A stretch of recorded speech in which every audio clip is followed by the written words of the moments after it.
His time on the pine again now that Vinny Testaverde has been scheduled to play the remainder of the season.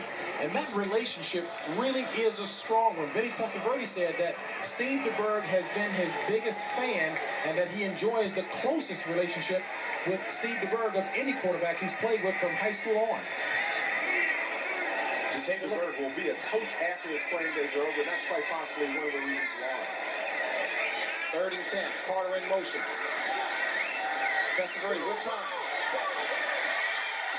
And the intended receiver was Bobby Howard out of the backfield, incomplete on the coverage that time, Greg Johnson. Bobby Howard had not turned around to look for the football.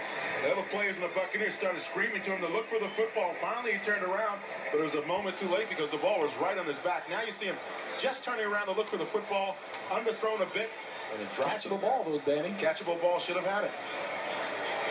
Brings up a punting situation. Frank Garcia. Kicking to VII.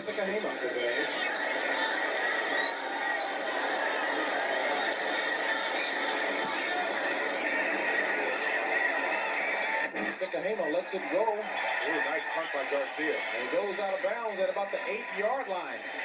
So a 1st and 10 for the Cardinals. Ball marked on their own 9. Mitchell, the carrier, across the 15 to the 16-yard line. And Danny, we talked about the NBA. A little shift in power in the early goings. 2nd and 3. Ron Wolfley, the ball carrier. And Wolfley, he's a tough-nosed ball player. Filling in, of course, for Earl Farrell. A little upset that he was taken off his special teams. Yeah, he said he likes to control balance of special teams. He likes to go down there and fly around. I said, even when you're running the football and blocking all the time? Yeah, went to the Pro Bowl last year as a special teams player. You know you have to have a couple of wires that touch every now and then if you like to play on special teams that much. Great kid, though, and has done an exceptional job for the Cardinals. And Danny, as we talked to him yesterday, he genuinely likes blocking for Stump Mitchell. Well, his brother's an offensive lineman, so that kind of runs in the family. His brother's an offensive lineman with the Steelers. 3rd and 1, ball on the 18 of St. Louis. 3 wideouts in. Mitchell, the ball carrier, across the 20. He's got daylight, and Stump Mitchell takes it to the 30-yard line before being stopped by Paul Tripoli. More than enough for the 1st down as St. Louis continues to drive impressively on the ground. Now, this is another interesting story. Number 24, Paul Tripoli, came here during the strike, was a strike player, and has stuck around with the Buccaneers this long as a free agent. Watch him chase down Stump Mitchell, who's not a free agent, and takes him to the ground. Good play by number 24, Paul Tripoli. And we're winding down to the end of the 3rd quarter. 10 seconds remaining. Wolfley in motion. 1st and 10. Ball on the 30 of St. Louis. Mitchell, the ball carrier. And that should do it. That's the end of the 3rd quarter with the score. St. Louis 24, Tampa Bay 7. We now pause for a word from your local station. And the Cardinals with the ball on their own 33 in motion. Wolfley. Lomax back to pass. And the intended receiver was Ron Wolfley. He had the ball. Should have caught it. Just a kind of workhorse back. He should have had that one. Believe me, next time out, Ron Wolfley's got the football, and he's going to make the 1st down as well. I talked earlier about his brother, Craig, who is an offensive guard for the Pittsburgh Steelers. Been there for quite a few years. Same kind of player, just tough, hard-nosed, does his job every day, doesn't complain, just comes out and does it.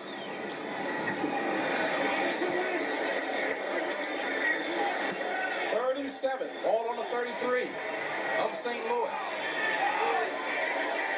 Lomax out of the shotgun. With plenty of time going up top for Roy Green, who's open. And Roy Green makes the reception, still on his feet. And Danny, you talked about looking like the Roy Green of old. Nice dancing and a good reception. And I talked about the turbos and when you get him turned on. He had the turbos turned on. Neil Lomax just underthrew him just a tad. Inside receiver number 81, Roy Green, ISO'd here on the fly pattern, just flat out beats his defensive back. It's coming from the other side of the field, really. And Roy Green, is the only reason why he slows down is because the ball's underthrown. Now he tries to make a couple of moves. Again, there goes that towel, and now he goes to the turf. Those guys wear those towels as a little thing, you know, to kind of throw everybody off. They grab the towel thinking they're grabbing the receiver. It's the second time we've seen it today. A 47-yard pass play from Lomax to Green. Lomax, you see why he's having a Pro Bowl type of year. 13 of 14 of his last 14. Lomax. And he makes it 14 of his last 15. Continuing to march the Cardinals. Roy Green, the receiver. We talked about can't cook with cold grease. Roy Green's warmed up now. That time he gets the slant pattern, takes it down, and it just keeps moving those chains. Well, if he had any butterflies coming into the game, he's certainly gotten rid of them now. Look at those numbers. Yeah, those are the kind of numbers that make you go back happy on the plane. 3 touchdowns especially. The INT you can do without. So that brings up a 1st and goal. Ball marked at the 8-yard line. St. Louis looking to score again. 13-15 remaining in the game. Wolfley in motion. Mitchell, the ball carrier. And Mitchell inside the 5 to about the 3-yard line. Running as hard now as he did in the first quarter. Well, those are the kind of things you look for out of your running back. You saw how he just jumped up over the pile. No, not really a whole lot of regard for his body. He wants to win the football game. Some running backs won't do that. Stump Mitchell is the kind of guy who's dedicated to the game and will do whatever he can to get that first down or the touchdown. Now here you get a chance to see him coming over to the right side of your screen. He's going to get the handoff, the toss, and now watch him just turn upfield, just jump over everybody and go for the goal line. That's what you want out of your people. 20 carries, 77 yards. He gets it again. Stump Mitchell, touchdown, St. Louis.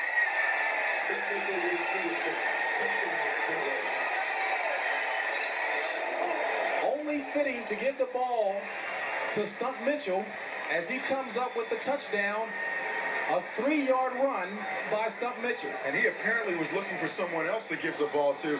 Apparently he's got someone in mind to give that special football to.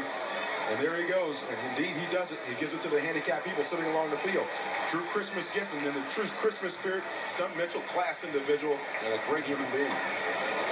7-year veteran from the Citadel, having an outstanding afternoon and evening. The point after. By Aldo Greco. It's up. And it's good. And there is a flag on the play. Del Greco.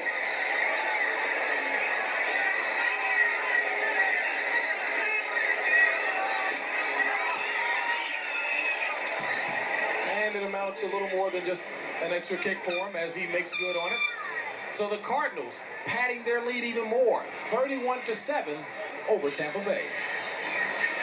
St. Louis with a commanding 31-27 lead, and Danny, it's come on the strength of a strong day by Neil Lomax in a good ground game powered by Stump Mitchell.